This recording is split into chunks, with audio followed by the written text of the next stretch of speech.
여러분, 히말라야 산맥에 8,000m가 넘는 봉우리가 14개가 있다고 합니다. 그래서 세계의 지붕이라고도 하는데요. 많은 나라의 뛰어난 등반 팀들이 그 정상을 오르고자 노력을 합니다.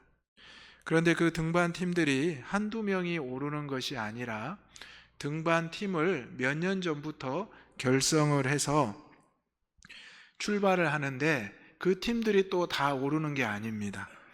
약 해발 4,000에서 5,000m 근방에 남쪽이나 북쪽 길목에 베이스 캠프를 마련한다고 합니다. 베이스 캠프의 역할은 정상에 오르는 소수의 선발대를 지원하고 또 기다리는 역할을 합니다. 정상을 향하여 오르는 선발대는 극소수의 인원임을 우리가 영화나 다큐멘터리를 보면 알 수가 있습니다. 하지만 베이스 캠프에서는 이 정상을 향하는 소수의 등반 대원들에게 늘 무전기로 연락하면서 그들에게 필요한 기후와 모든 여건을 서로 알려주기도 합니다. 심지어 정상에 오르던 이들이 날씨가 좋지 않아서 내려올 때 좀 더 올라가서 전진 기지를 마련해 주는 것도 베이스 캠프의 역할이라고 합니다. 오늘 이 말씀을 드리는 이유는 바로 선교사님들을 우리가 지원하는 것이 베이스 캠프와 같은 교회의 역할이기 때문입니다. 장로님께서도 기도하셨듯이 선교사님들은 최전선에 나가서 또 복음의 불모지에 나가서 생명을 내어놓고 복음을 전하고 계십니다. 그리고 우리 교회는 바로 이 선교사님들을 기도하며 또 필요한 물질을 후원하는 역할을 감당하는 베이스 캠프나 전진 기지의 역할을 감당하고 있습니다. 오늘 저는 보내지고 전해진 구원의 소식이란 제목으로 함께 은혜를 나누고자 하는데요. 여러분, 가는 선교사 들어보셨습니까? 그러면 보내는 선교사 들어보셨습니까? 예전에는 선교사를 파송한다 이렇게 말씀을 했습니다.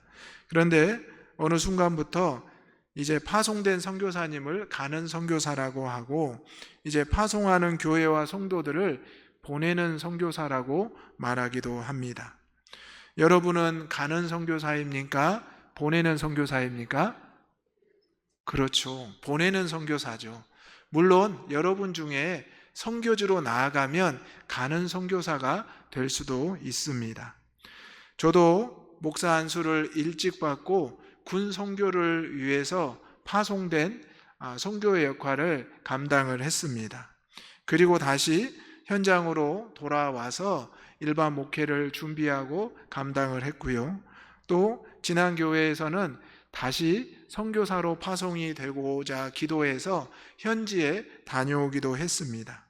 하지만 하나님께서 가는 선교사의 역할보다 보내는 선교사의 역할을 맡겨주셔서 지금은 이렇게 여러분들과 함께 하나님 앞에 기도하며 보내는 선교사로 헌신하고 있습니다. 보내는 선교사는 직접 선교하는 가는 선교사님들의 후원을 담당하고 있습니다. 베이스 캠프가 없으면 선발대가 힘들고 지쳤을 때 어떻게 도움을 받을 수 있겠습니까? 그들이 어려움에 처했을 때 베이스 캠프에서 여러 명이 올라가서 그들의 필요한 것을 공급해주고 때로는 그들을 다시 데리고 베이스 캠프로 내려오기도 한다고 합니다.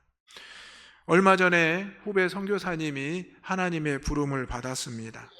사실 지난 봄에 교회에 잠깐 방문을 했었습니다.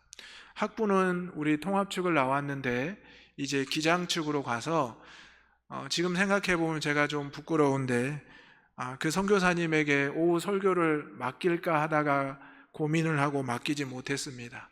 근데 그 선교사님이 그 당시에도 협심증이 생겨서 교회에 왔고 또 이제 한국에서 치료를 받았습니다. 그래서 이제 선배 목사님이 계신다고 해서 이곳에 잠깐 왔었는데 형님, 이 귀한 교회에서 말씀을 꼭 전하고 싶습니다.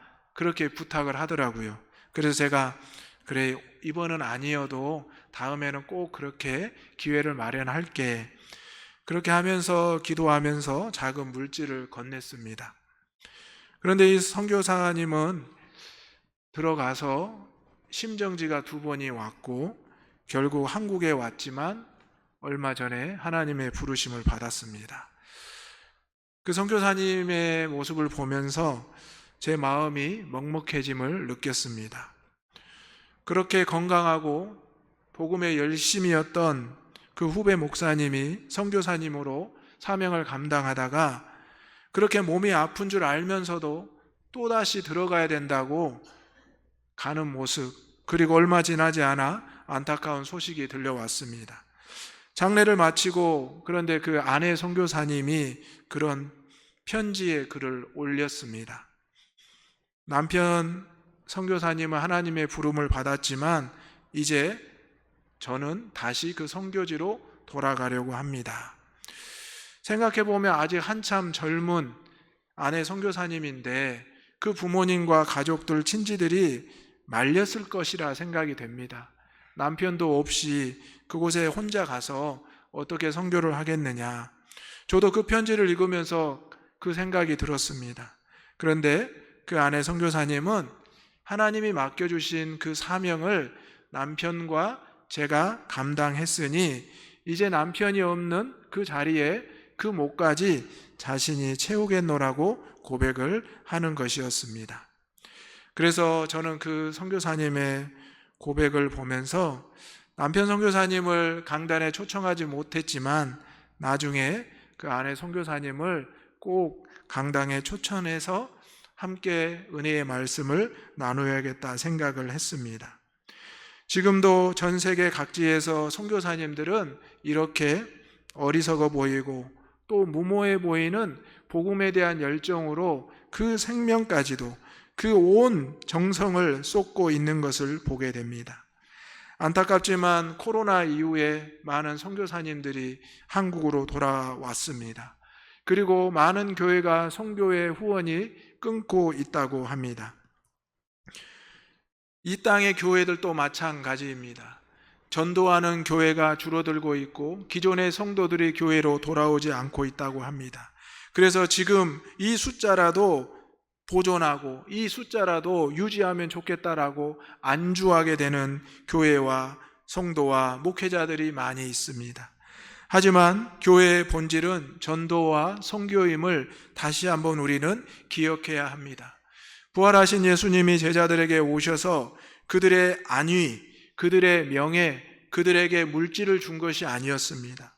부활하신 예수님은 제자들에게, 사도들에게 이제 너희가 나를 보았으니 부활의 증인이 되라. 그리고 땅끝까지 복음을 전하라고 사명을 주시고 다시 하늘로 올라가셨습니다. 그 제자들과 사도들이 복음을 전하고 또 전했기 때문에 바로 지구 반대편인 여기 우리 익산 지역까지 복음이 전해진 것입니다. 이제 우리가 이 받은 복음을 보내고 전하는 소식을 감당해야 됩니다. 이제 코로나는 지나갔습니다. 물론 코로나로 인해서 어려움을 겪기도 하지만 그때의 그 공포와 두려움은 이미 사라졌습니다. 그러므로 이제 우리는 다시 선교와 전도에 힘을 내야 합니다. 그것이 바로 교회의 정체성이고 그것이 바로 교회가 하나님의 나라를 세워가는 가장 우선적인 역할입니다. 오늘 본문의 사도 바울은 이제 로마의 압송이 되었습니다. 사도 바울은 로마의 시민권을 가지고 있었기 때문에 다른 곳에서 재판할 수 없고 로마에까지 끌려와야 했습니다. 그가 로마에까지 끌려오고 재판을 받는 과정에 얼마나 많은 고초와 고난이 있었습니까? 죽을 뻔한 위기를 수없이도 넘겼습니다. 그리고 이제 사도 바울은 로마로 끌려와서 가택연금을 당했습니다. 즉, 집 안에 갇혀서 나올 수가 없는 것이었습니다. 그런데 놀라운 역사가 사도 바울을 통해 이루어지고 있습니다. 바로 하나님께서 사람들을 사도 바울에게, 갇혀있는 사도 바울에게 보낸 것입니다. 사도 바울은 복음을 위하여 부름을 받은 자로서 특별히 이방인을 위한 나의 그릇이다라고 주님이 말씀하셨습니다. 사도 바울은 예루살렘 교회를 통해서 선교사로 사도로 파송을 받았습니다. 그리고 예루살렘 교회와 초대교회는 사도 바울의 전도와 선교를 후원했습니다. 오늘 사도 바울을 통해서 다시 한번 우리가 보내지고 전해지는 구원의 소식을 듣고 전하기를 원하는데요. 첫 번째로 우리가 받은 대로 증언해야 된다는 것입니다. 23절의 말씀 다 같이 읽어보겠습니다. 시작.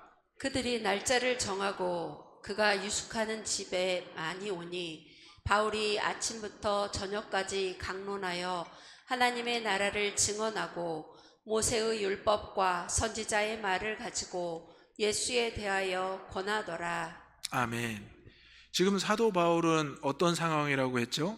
로마에 잡혀오고 끌려와서 재판을 받으면서 가택 연금을 당한 상태입니다. 지금 너무나 제한된 상황이지만 놀랍게도 하나님께서 유대인들과 이방인들 많은 사람들을 사도 바울의 집으로 보내고 있습니다. 그래서 사도 바울이 아침부터 저녁까지 강론을 했는데요. 하나님의 나라를 증언하고 모세의 율법과 선지자의 말을 가지고 예수에 대하여 권하였다 기록합니다. 지금 우리가 전도하기 어렵고 선교하기 어려운 형편이라고 합니다. 또 우리 성도님들의 삶을 살펴보면 목사님, 제가 이전과 같진 않아요. 건강도 안 좋고요. 저희 형편도 어려워요. 그리고 예전처럼 제가 열정이 있는 것도 아니에요. 여러분, 사도 바울을 보십시오. 사도 바울이 모든 것을 다 제한된 상황이지만 그가 그 집에 갇혀 있지만 사람들이 그에게 찾아옵니다. 그리고 사도 바울은 아침부터 저녁까지 복음을 전합니다. 우리가 지금 제한된 상태라고 핑계와 또 그것을 멀리 한다고 할지라도 하나님은 여러분에게 사람을 보내시고 여러분에게 그 사람과 만날 기회를 주신다는 것입니다. 사도 바울은 자신의 모든 자유를 억압받고 통제받는 상황에서도 복음 전하기를 멈추지 않았습니다. 그들이 오면 올수록 아침에도 저녁에도 하루 종일 하나님의 나라에 대해서 증언하고 예수님에 대해서 권하였습니다. 사도 바울은 예수님을 알고 나서 복음에 변화된 이후로는 예수님 외에는 아무것도 증언하지 않았습니다. 아무것도 자랑으로 여기지도 않았습니다. 오늘 저와 여러분도 마찬가지입니다. 우리가 받은 그 은혜대로만 증언할 필요가 있습니다. 지난주부터 우리가 태신자를 작정하고 있습니다.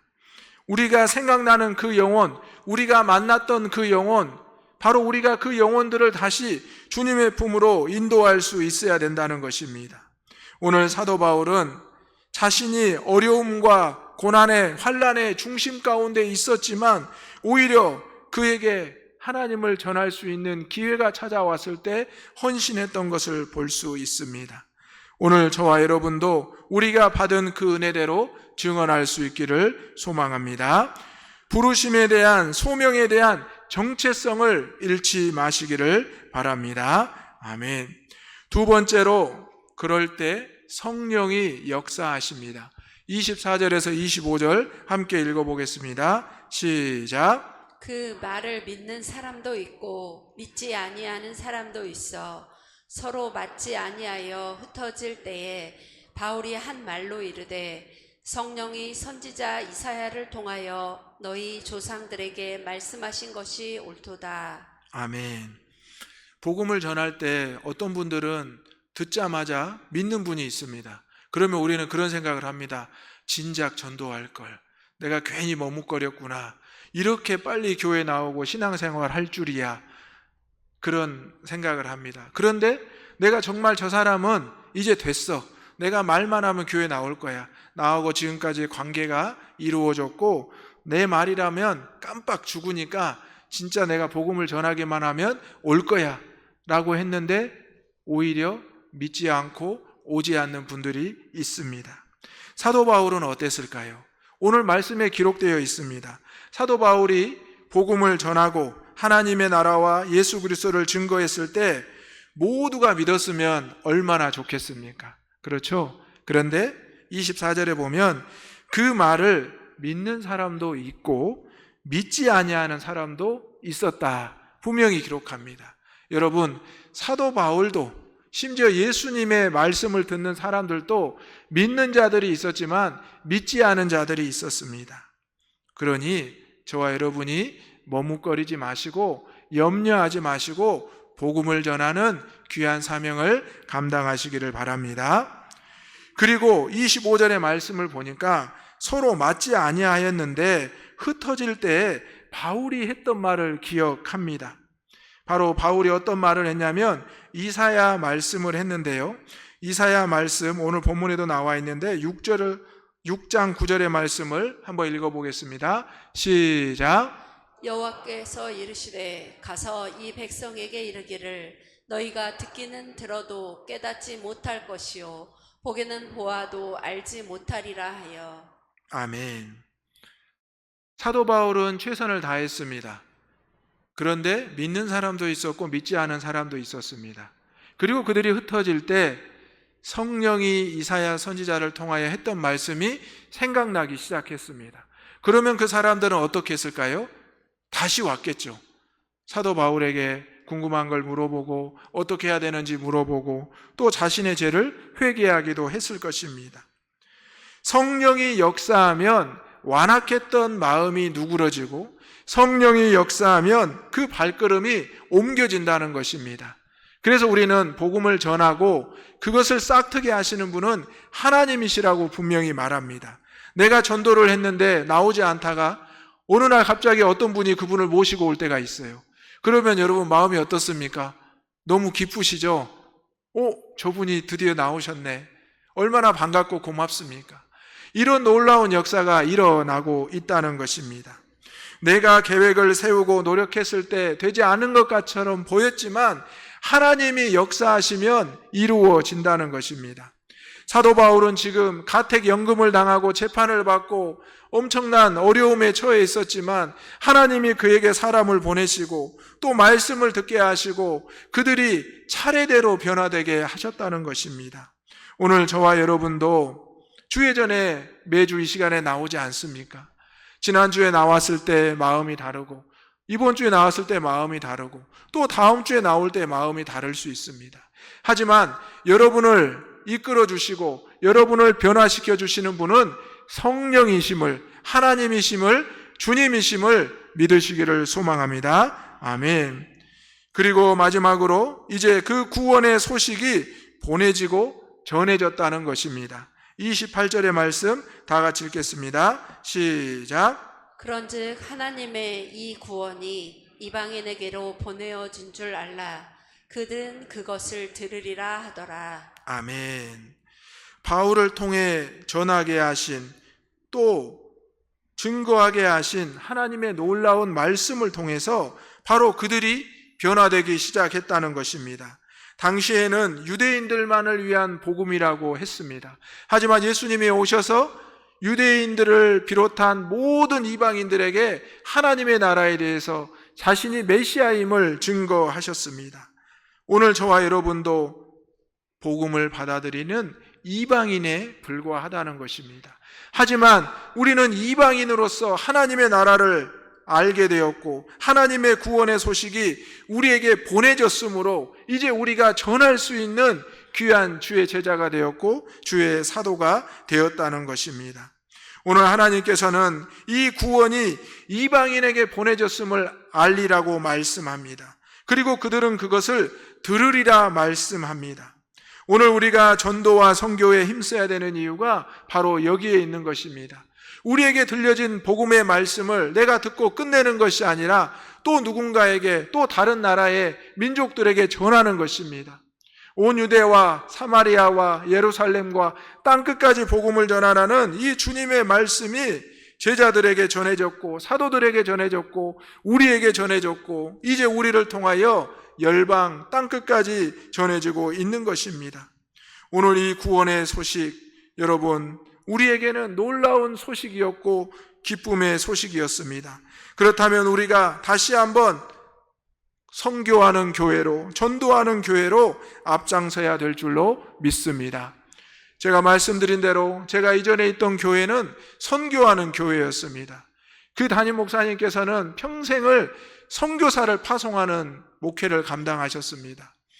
서울에 있던 신일교회였는데요, 다른 많은 대형 교회들은 부목사님들을 이제 몇 년이 지나면 파송해서 이제 각 지역에, 또 서울, 경기도에 많은 브런치 교회처럼 거느렸습니다. 그런데 그곳에서는 목사님께서 부목사가 3년, 5년 하면 선교사로 파송을 했습니다. 5대양 6대주로 다 파송을 해버렸습니다.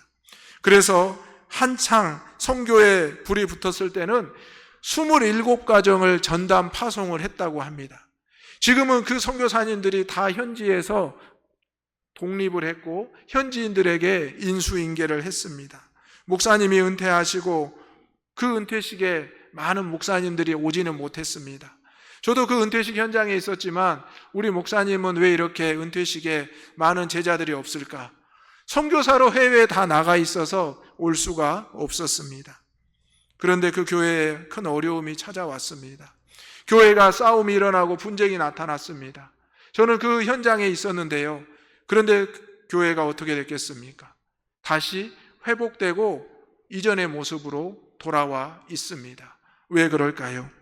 그렇게 분쟁하고 다투는 가운데도 멈추지 않았던 것이 있습니다. 바로 선교사님들을 위해 기도하고 후원하는 것이었습니다. 교인의 수가 절반으로 줄어들고 예산이 절반으로 줄어들었을 때 장로님들이, 성도님들이 그럼에도 선교사님들에 대한 후원은 멈추지 않아야 된다고 계속 주장을 하시고 합력하셨습니다. 서로 분쟁하면서도 선교사님들이 오시면, 심지어 선교사님들이 현지 목사님들을 모시고 오면 다투던 일을 멈추고 그분들을 일주일간 함께 케어하면서 함께 은혜를 나누었던 생각이 납니다. 선교와 전도에 힘쓰는 교회, 물론 그 교회가 한국에서 가장 큰 교회가 되면 좋겠죠. 그런데 그러한 교회도 어려움을 당할 수 있는 것입니다. 하지만 어려움을 당했을지라도 하나님의 나라를 위해서 전도와 선교에 힘쓰고 놓지 않았을 때 다시 회복되는 역사가 일어났고 제가 이곳으로 올 수 있는 은혜를 받았습니다. 여러분, 코로나로 인해서 많은 선교지가 어려워졌고 선교사님들이 한국으로 돌아왔습니다. 다시 선교지로 돌아가고 싶지만 회복이 안 돼서 또 혼혈단신으로 다시 들어가시는 분도 많습니다. 이전에 비해서 너무나 연약한 상태로 선교지가 방치되어 있습니다. 여러분, 이 선교지들을 보시고 어떻게 해야 될까요? 우리가 위에서 기도하고 선교의 지경이 넓어지는 우리 대장교회와 성도들이 되시기를 소망합니다. 전도도 마찬가지입니다. 지금 우리에 있는 숫자로 만족하는 것이 아니라 우리가 죽어있는 영혼들, 죽어가는 영혼들을 건져내어 살려야 함께 선교에 동참할 수 있습니다. 보내는 선교사, 가는 선교사는 바로 여러분들입니다. 여러분이 주회전에 나와서 은혜를 받고 세상에 나아가면 가는 선교사가 되고요. 또 여러분들이 또 누군가를 전도하고 파송하면 보내는 선교사가 된다는 것입니다. 여러분, 교회는 선교와 전도에 힘써야 합니다. 이것을 교회의 정체성으로 알고 내가 누구를 위해서 기도하는지, 내가 어느 나라를 위해서 기도하는지를 분명히 기억하시면서 선교와 전도에 힘쓰는 우리 대장의 성도들 되시기를 바랍니다. 아멘. 기도하겠습니다. 거룩하시고 은혜로우신 아버지 하나님, 저희들을 부르시고 주의 사명자로 택하여 주시니 감사합니다. 사도 바울을 보내시고 복음을 전하게 하셨습니다. 그가 제한된 상황에 있었지만 주신 대로 복음을 전했을 때 성령의 놀라운 역사로 복음의 소식이 전파되어 여기까지 온 줄로 믿습니다. 이제 우리 대장교회도 선교의 지경, 전도의 지경이 넓어지기를 원합니다. 아버지 하나님을 전하고 예수 그리스도를 전하는데 앞장서게 하여 주옵소서. 지금도 세계 각국에서 생명을 내어놓고 복음을 전하는 우리 선교사님들과 그 가족들, 자녀들을 지켜 보호하여 주옵소서. 예수님의 이름으로 기도하옵나이다. 아멘. 찬송가 502장 부르시겠습니다.